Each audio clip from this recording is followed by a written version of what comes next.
और भाई हम कल भी आपको, और जाहिर है जब हमने एक बड़ा टोटल नहीं हम खड़ा कर सके इंडिया के सामने तो हम सब लोग दुखी थे एंड वी वर होपफुल कि जाहिर है कोई मिरेकल हो जाए, कोई मौजज़ा हो जाए। और आप शुरू से जियो पे आपका तज्जिया में मैं देख रहा था, साथ साथ उधर जाता था, साथ साथ आपकी बातें सुनता था, और यही था कि अगर शुरू के 3-4 विकेटें हम निकाल लेंगे तो फिर हम मैच में वापस आ जाएंगे, और हम मैच में वापस आए। फ्रॉम स्टार्ट टू एंड आप बताइएगा कि हमने कहाँ कहाँ गलतियाँ की। हमारे ओपनर्स की बेहतरीन परफॉर्मेंस को लेके ये भी बात हमें करना ज़रूरी है कि जहाँ फ़खर जमान को जिम्मेदारी निभानी चाहिए थी और आखिर तक जाना चाहिए था, वहीं से बात शुरू कर लेते हैं। पॉइंट आउट करना शुरू कीजिए राशिद भाई। बातें तो बहुत सारी है, 2-3 मेन पॉइंट्स जो थे। साहबजादा फरहान ने बहुत ही उम्दा बैटिंग की, जिसकी तवक्को हमें फखर जमान से होनी चाहिए थी। वो काफी एक्सपीरियंस प्लेयर है और ऐसे मौकों पे बहुत दफा खेल चुके हैं। साहबजादा जब आउट हुए उसके बाद फिर भी जिम्मेदारी फखर जमान को लेनी चाहिए थी। वो गए, ठीक है, नॉर्मल खेले, बहुत आउटस्टैंडिंग बैटिंग नहीं की। और जब देखा तो प्लेयर आउट हो रहे हैं उनके साथ में, तो फिर डीप जाना चाहिए, एंड तक जाना चाहिए था उनको, क्योंकि बहुत ज्यादा बॉल ली भी नहीं उन्होंने और बहुत ज्यादा रन बनाए भी नहीं उन्होंने। 47 एक नॉर्मल स्कोर है 12-13 ओवर के अंदर, तो वहां पे ये चले आउट हो जाते हैं। जब उनकी कैलकुलेशन करें तो 2 ओवर बाकी थे अक्षर पटेल के, वहां दोनों लेफ्ट हैंडर बैटिंग करने चाहिए थे। जहाँ पे साइम अय्यूब आउट हुआ वहां पे मोहम्मद हारिस का आना बनता नहीं था। फिर फखर जमान आउट में वहां पे कप्तान सलमान अली आगा का बनता नहीं था।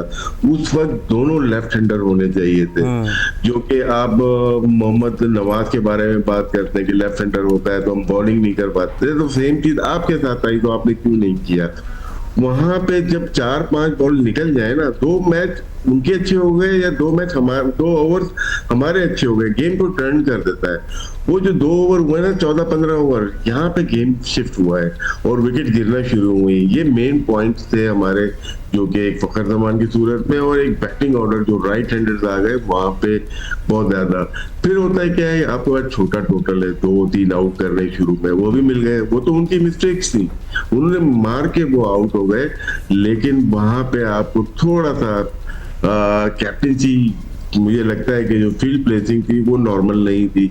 नॉर्मल होता है आप अटैक पे जाते हैं। जब संजू बैटिंग कर रहे थे तिलक वर्मा के साथ, तो उसमें क्या होता है कि लॉन्ग ऑफ लॉन्ग ऑन दूर किए हुए थे अबरार की बॉल पे साइम अय्यूब। इसका मतलब है आप 1 रन ले सकते हैं आराम से।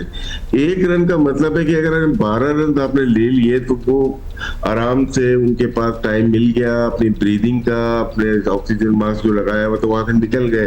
20 रन पे 3 आउट इंडिया, और वो उनको अटैक ना करना तो वो जरूर मारते। अगर फील्ड सारी अटैकिंग होती वो जाते मारने। ये नॉर्मल चीज है एक मैचेस के अंदर जहां मिस्टेक करवाई जाती है। वो जब वहां से निकल गए तो ऐसा लगा कि लंबी पार्टनरशिप हो जाएगी। फिर हमें एक चांस मिला सैन तलत का, कैसे छुटते हैं चले, लेकिन फिर भी हम अटैक पे नहीं गए।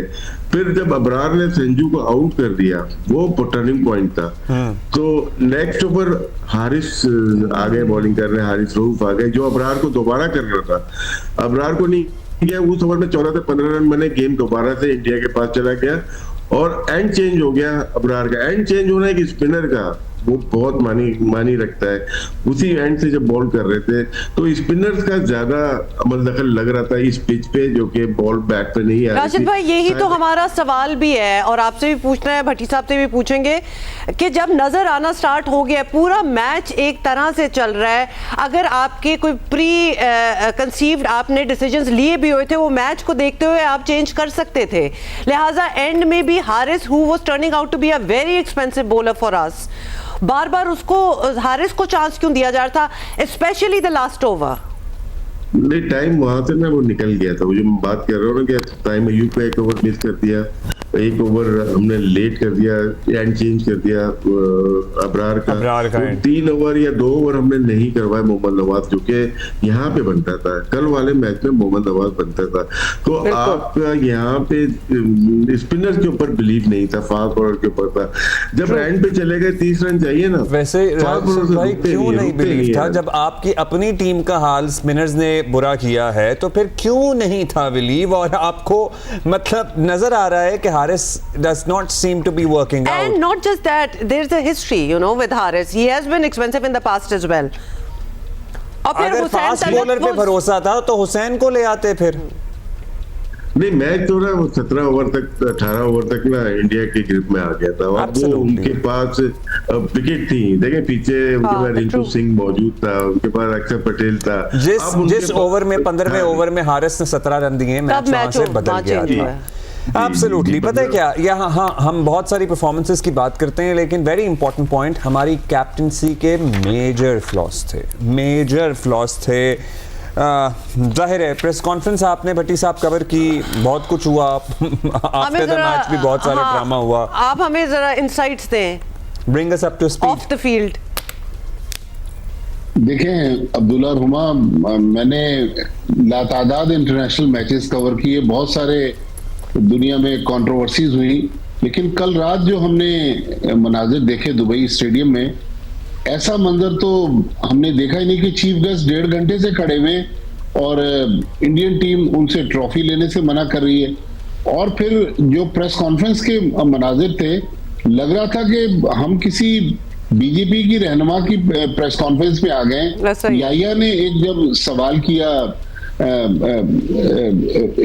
सलमान अली आगा से और उनसे कहा कि जी आप तो इंडियन सहाफियों के सवालात के जवाब दे रहे हैं, और हमने जब सूर्या कुमार यादव की प्रेस कॉन्फ्रेंस में सवाल करने के लिए हाथ उठाया तो उनके मीडिया मैनेजर ने पाकिस्तानियों से सवाल नहीं पूछा। तो इंडियन मीडिया बजाय ये कि सूर्या नहीं तो कुमार भट्टी यादव साहब, ये हमने नहीं पता था, बताएं कि हमारे सहाफियों ने वहां वॉकआउट क्यों नहीं किया? बिल्कुल बनता था। दरअसल हुमा, एक तो लेट इतना हो गया, तकरीबन पाकिस्तान टाइम पे हम लोग रात 3 बजे तक स्टेडियम में थे और इतने मामलात लेट हो गए, लग नहीं रहा था कि प्रेस कॉन्फ्रेंस होगी। फिर बहुत सारी ऑफ द फील्ड एक्टिविटीज चलती रही और पाकिस्तानी सहाफियों की तादाद इंडिया के मुकाबले में खासी कम थी, और ये सब अचानक इस तरह हुआ कि लोगों को ये सोचने का मौका नहीं मिला। लेकिन बिल्कुल आपने जो सलमान अली आगा की बात की, सलमान अली आगा को बात करते हुए मीडिया मैनेजर को उनको ब्रीफ करना चाहिए कि अब आप जा रहे हैं, आपने क्या सवाल आपसे पूछा जाएगा और क्या जवाब दिया जाएगा। पाकिस्तान के कप्तान जिस तरह मैच के दौरान फील्ड में बिल्कुल ऑफ कलर नजर आए, प्रेस कॉन्फ्रेंस में उन्होंने अच्छे जवाब दिए, लेकिन और बेहतर जवाब दे सकते थे जो उन्होंने नहीं दिए।